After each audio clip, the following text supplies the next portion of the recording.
الحمدللہ رب العالمین۔ دین کے خاطر سختیوں کا برداشت کرنا اور تکلیف اور مشقت کا جھیلنا حضور اقدس صلی اللہ علیہ وسلم اور صحابہ اکرام رضی اللہ عنہم اجمعین نے دین کے پھیلانے میں جس قدر تکلیفیں اور مشقتیں برداشت کی ہیں، ان کا برداشت کرنا تو درکنار، اس کا ارادہ کرنا بھی ہم جیسے نالائقوں سے دشوار ہے۔ تاریخ کی کتابیں ان واقعات سے بھری ہوئی ہیں، مگر ان پر عمل کرنا تو علیحدہ رہا، ہم ان کو معلوم کرنے کی بھی تکلیف نہیں کرتے۔ اس باب میں چند قصوں کو نمونے کے طور پر ذکر کرنا ہے۔ ان میں سب سے پہلے خود حضور اکرم صلی اللہ علیہ وسلم کے ایک قصے سے ابتدا کرتا ہوں کہ حضور صلی اللہ علیہ وسلم کا ذکر برکت کا ذریعہ ہے۔ حضور اکرم صلی اللہ علیہ وسلم کے طائف کے سفر کا قصہ۔ نبوت مل جانے کے بعد 9 برس تک نبی اکرم صلی اللہ علیہ وسلم مکہ مکرمہ میں تبلیغ فرماتے رہے اور قوم کی ہدایت اور اصلاح کی کوشش فرماتے رہے، لیکن تھوڑی سی جماعت کے سوا جو مسلمان ہو گئی تھی اور تھوڑے سے ایسے لوگوں کے علاوہ جو باوجود مسلمان نہ ہونے کے آپ کی مدد کرتے تھے، اکثر کفار مکہ آپ کو، آپ کے صحابہ رضی اللہ تعالی عنہم کو ہر طرح کی تکلیف پہنچاتے تھے، مذاق اڑاتے تھے اور جو ہو سکتا تھا اس سے درگزر نہ کرتے تھے۔ حضور صلی اللہ علیہ وسلم کے چچا ابو طالب بھی انہی میں جن لوگوں میں تھے جو باوجود مسلمان نہ ہونے کے حضور صلی اللہ علیہ وسلم کی ہر قسم کی مدد فرماتے تھے۔ 10ویں سال میں جب ابو طالب کا بھی انتقال ہو گیا تو کافروں کو اور بھی ہر طرح کھلے مہار اسلام سے روکنے اور مسلمانوں کو تکلیف پہنچانے کا موقع ملا۔ حضور اقدس صلی اللہ علیہ وسلم اس خیال سے طائف تشریف لے گئے کہ وہاں قبیلہ ثقیف کی بڑی جماعت ہے، اگر وہ قبیلہ مسلمان ہو جائے تو مسلمانوں کو ان تکلیفوں سے نجات ملے اور دین کے پھیلنے کی بنیاد بڑھ جائے۔ وہاں پہنچ کر قبیلے کے 3 سرداروں سے جو بڑے درجے کے سمجھے جاتے تھے گفتگو فرمائی اور اللہ تعالیٰ کے دین کی طرف بلایا اور اللہ کے رسول صلی اللہ علیہ وسلم کی یعنی اپنی مدد کی طرف متوجہ کیا، مگر ان لوگوں نے بجائے اس کے کہ دین کی بات کو قبول کرتے یا کم سے کم عرب کی مشہور مہمان نوازی کے لحاظ سے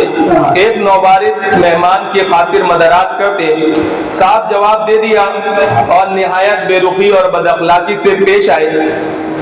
ان لوگوں نے یہ بھی گوارا نہ کیا کہ آپ یہاں قیام فرما لیں۔ جن لوگوں کو سردار سمجھ کر بات کی تھی کہ وہ شریف ہوں گے اور مذہب گفتگو کریں گے، ان میں سے ایک شخص بولا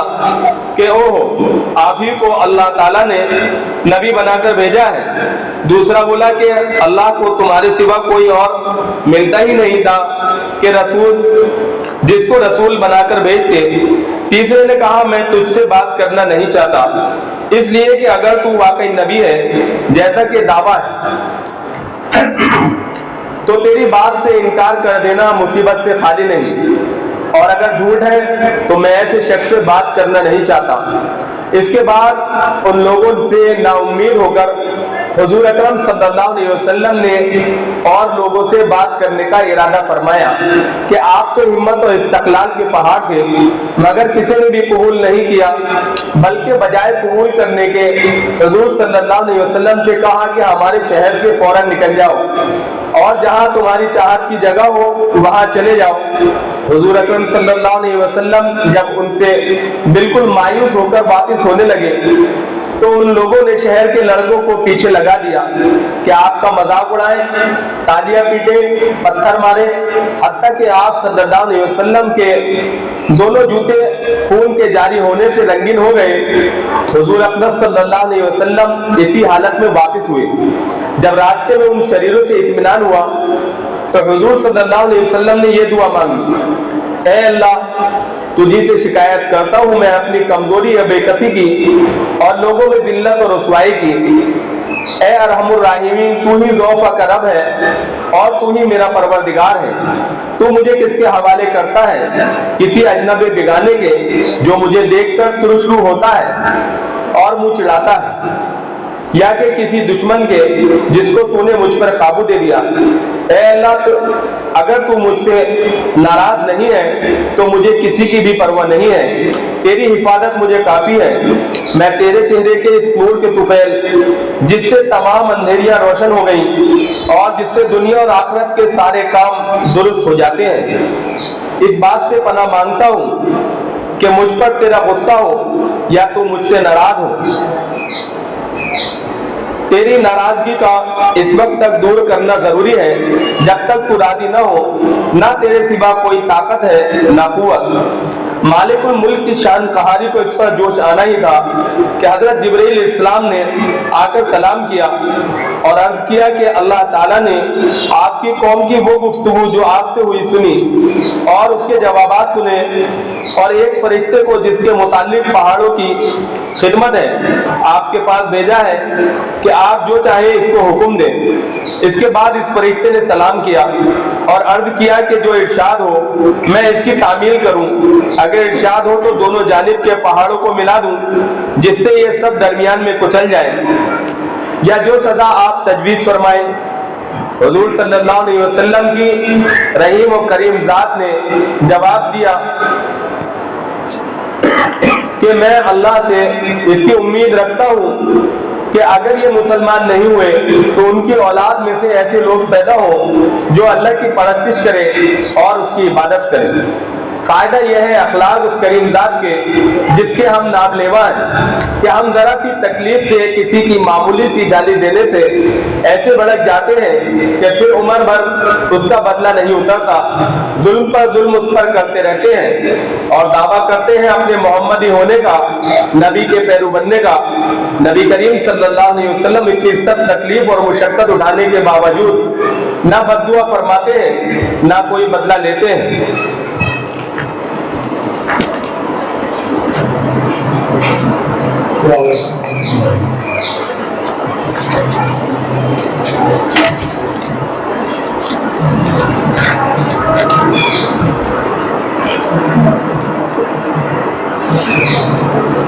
حضور اکرم صلی اللہ علیہ وسلم کا ارشاد ہے کہ آدمی کی وہ نماز جو جماعت سے پڑھی گئی ہو، اس نماز سے جو گھر میں پڑھ لی ہو یا بازار میں پڑھ لی ہو، 25 درجے المضاف ہوتی ہے۔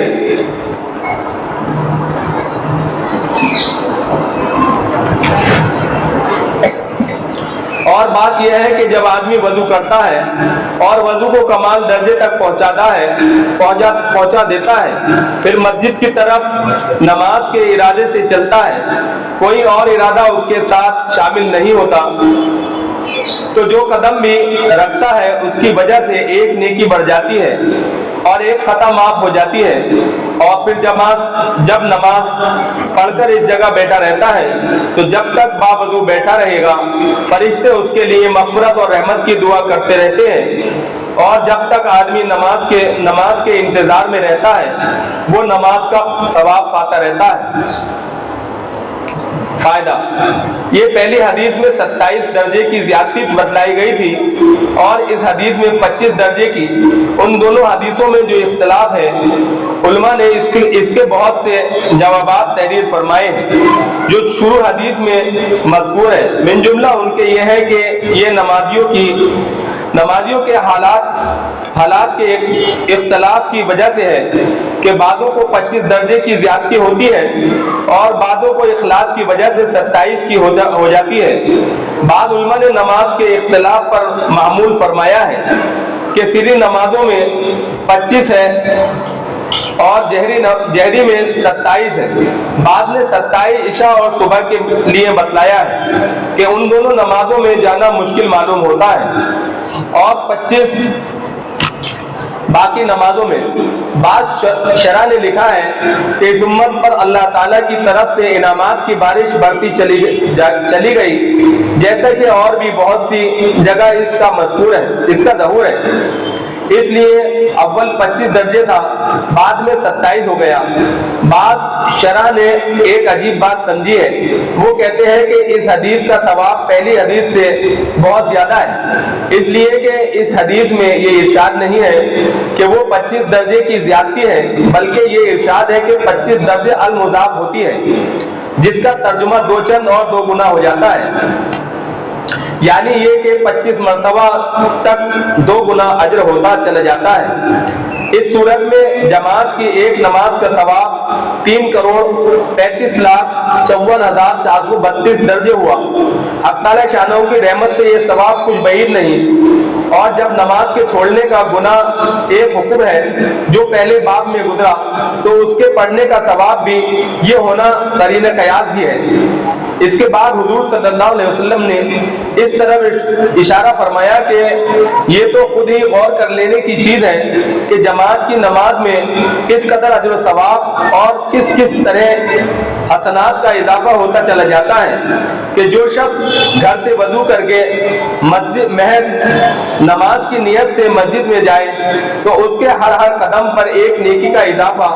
اور ایک خطا کی معافی ہوتی چلی جاتی ہے۔ بنو سلمہ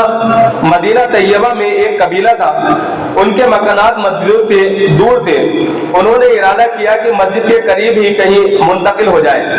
حضور صلی اللہ علیہ وسلم نے ارشاد فرمایا وہیں رہو، تمہارے مسجد تک آنے کا ہر قدم لکھا جاتا ہے۔ ایک اور حدیث میں آیا ہے کہ جو شخص گھر سے وضو کر کے نماز کو جائے وہ ایسا ہے جیسا کہ گھر سے احرام باندھ کر حج کو جائے۔ اس کے بعد حضور صلی اللہ علیہ وسلم ایک اور فضیلت کی طرف اشارہ فرماتے ہیں کہ جب نماز پڑھ چکا تو اس کے بعد جب تک مصلی پر رہے فرشتے مغفرت اور رحمت کی دعا کرتے رہتے ہیں۔ فرشتے اللہ کے مقبول اور معصوم بندے ہیں، ان کی دعا کی برکت خود ظاہر ہے۔ محمد بن سما رحمۃ اللہ علیہ ایک بزرگ عالم ہے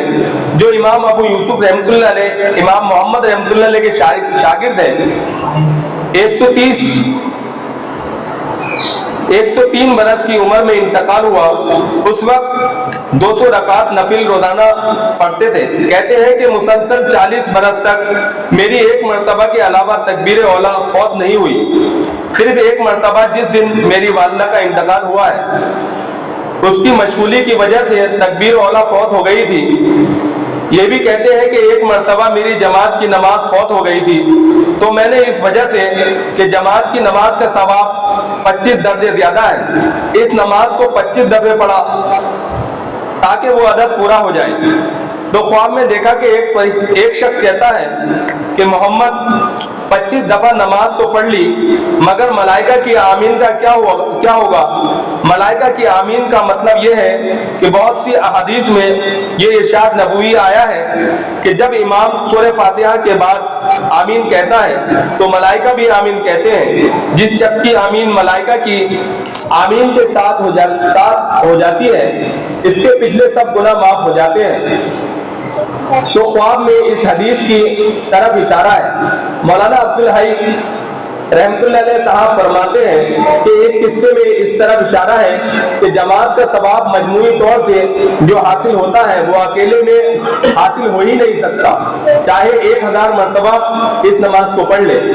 اور یہ ظاہر بات ہے کہ ایک آمین کی موافقت ہی صرف نہیں بلکہ مجمع کی ترکت نماز سے فراغت کے بعد ملائکہ کی دعا جس کا اس حدیث میں ذکر ہے، ان کے علاوہ وہ اور بہت سی خصوصیات ہیں جو جماعت میں پائی جاتی ہیں۔ ایک ضروری امر یہ بھی قابل لحاظ ہے، علماء نے لکھا ہے کہ فرشتوں کی اس دعا کا مستحق جب ہی ہوگا جب نماز بھی ہو، اور اگر ایسے ہی پڑھی کہ پرانے کپڑے کی طرح لپیٹ کر منہ پر مار دی گئی تو پھر فرشتوں کی دعا کا مستحق نہیں ہوتا۔ حضرت عبداللہ بن مسعود رضی اللہ تعالیٰ عنہ ارشاد فرماتے ہیں کہ جو شخص یہ چاہے کہ کل قیامت کے دن اللہ جل شانہ کی بارگاہ میں مسلمان بن کر جاؤں، وہ ان نمازوں کو ایسی جگہ ادا کرنے کا اہتمام کرے جہاں اذان ہوتی ہے، یعنی مسجد میں۔ اس لیے کہ اللہ تعالیٰ شانہ نے تمہارے نبی علیہ الصلوۃ والسلام کے لیے ایسی سنتیں جاری فرمائی ہیں جو سراسر ہدایت ہے۔ انہی میں سے یہ جماعت کی نماز بھی ہے، نمازیں بھی ہیں۔ اگر تم لوگ اپنے گھروں میں نماز پڑھ لو گے جیسا کہ فلاں شخص پڑھتا ہے تو تم نبی صلی اللہ علیہ وسلم کی سنت کو چھوڑنے والے ہوگے، اور یہ سمجھ لو کہ اگر نبی کا اکرم صلی اللہ علیہ وسلم کی سنت کو چھوڑ دو گے تو گمراہ ہو جاؤ گے۔ اور جو شخص اچھی طرح وضو کرے اس کے بعد مسجد کی طرف جائے تو ہر قدم پر ایک ایک نیکی لکھی جائے گی اور ایک ایک خطا معاف ہوگی۔ اور ہم تو اپنا یہ حال دیکھتے تھے کہ جو شخص کھلا منافق ہو وہ تو جماعت سے رہ جاتا تھا، ورنہ حضور صلی اللہ علیہ وسلم کے زمانے میں عام منافقوں کی بھی جماعت چھوڑنے کی ہمت نہ ہوتی تھی۔ یہ کوئی سخت بیماری یا جو شخص دو آدمیوں کے سہارے گھسٹتا ہوا جا سکتا تھا وہ بھی صف میں کھڑا کر دیا جاتا تھا۔ فائدہ، صحابہ اکرام رضی اللہ عنہم اجمعین کے یہاں جماعت کا اس قدر اہتمام تھا کہ اگر بیمار بھی کسی طرح جماعت میں جا سکتا تھا تو وہ بھی جا کر شریک ہو جاتا تھا، چاہے دو آدمیوں کو کھینچ کر لے جانے کی نوبت آ جاتی۔ اور یہ اہتمام کیوں نہ ہوتا جبکہ ان کے اور ہمارے آقا نبی اکرم صلی اللہ علیہ وسلم کو اسی طرح کا اہتمام تھا۔ چنانچہ حضور اقدس صلی اللہ علیہ وسلم کے مرض الوفات میں یہی صورت پیش آئی کہ مرض کی شدت کی وجہ سے بار بار غشی ہوتی تھی اور کئی دفعہ وضو کا پانی طلب فرماتے تھے۔ آخر ایک مرتبہ وضو فرمایا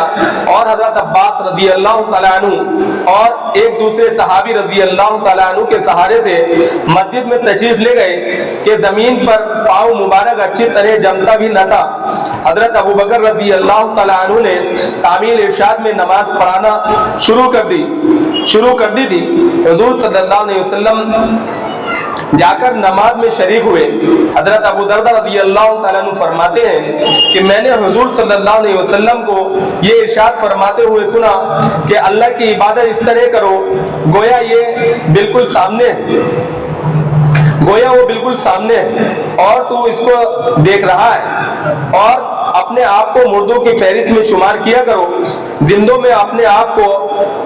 سمجھ ہی نہیں کہ پھر نہ کسی بات کی خوشی نہ کسی بات کا رنج، اور مظلوم کی بد دعا سے اپنے آپ کو بچاؤ، اور جو تو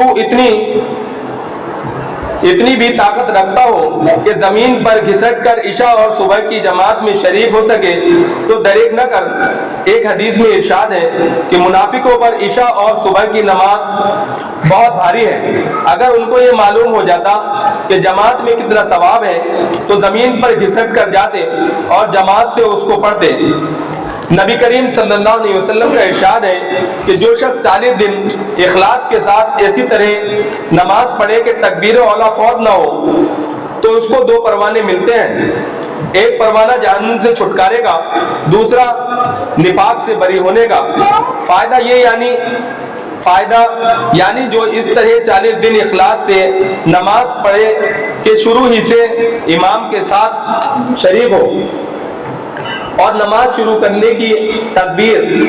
جب امام کہے تو اسی وقت یہ بھی نماز میں شریک ہو جائے تو وہ شخص نہ جہنم میں داخل ہوگا نہ منافقوں میں داخل ہوگا۔ منافق وہ لوگ کہلاتے ہیں جو اپنے کو مسلمان ظاہر کریں لیکن دل میں کفر رکھتے ہوں، اور 40 دن کی خصوصیت بظاہر اس وجہ سے ہے کہ حالات کے تغیر میں 40 دن کو خاص دخل ہے۔ چنانچہ آدمی کی پیدائش کی ترتیب جس حدیث میں آئی ہے اس میں بھی 40 دن تک نطفہ رہنا، پھر گوشت کا ٹکڑا 40 دن تک، اسی طرح 40 دن میں اس کا تغیر ذکر فرمایا ہے۔ اسی وجہ سے صوفیہ کے یہاں چلہ بھی خاص اہتمام رکھتا ہے۔ کتنے خوش نصیب خوش قسمت ہیں وہ لوگ جن کی برسوں بھی تکبیر اولا فوت نہیں ہوتی۔ نبی اکرم صلی اللہ علیہ وسلم کا ارشاد ہے کہ جو شخص اچھی طرح وضو کرے پھر مسجد میں نماز کے لیے جائے اور وہاں پہنچ کر معلوم ہو کہ